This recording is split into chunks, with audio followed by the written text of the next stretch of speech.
শৰীৰ সুস্থ ৰাখিব কেনেকৈ? হোমেন বৰগোহাঁই আৰু গীতিমালিকা নেওগে সম্পাদনা। ছাল ভালে ৰাখিবলৈ কিছুমান মন কৰিবলগীয়া বিষয়।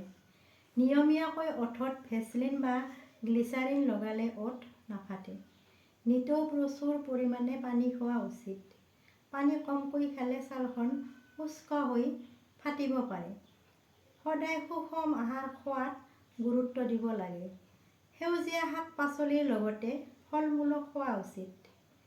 ভিটামিন আৰু মিনাৰেলযুক্ত আহাৰ গ্ৰহণত গুৰুত্ব দিয়া উচিত। অত্যধিক মানসিক চাপৰ প্ৰভাৱ ছালখনৰ ওপৰত পৰাৰ আশংকা থাকে। সময়মতে টোপনি যোৱা, আহাৰ গ্ৰহণ কৰা আদি সমানেই গুৰুত্বপূৰ্ণ। সাজ পোছাকৰ পৰাও ছালৰ বিভিন্ন ৰোগ হ'ব পাৰে।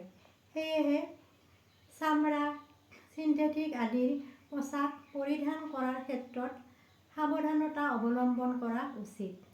এনেধৰণৰ পোছাক ছালৰ বাবে তেনেই ক্ষতিকাৰক।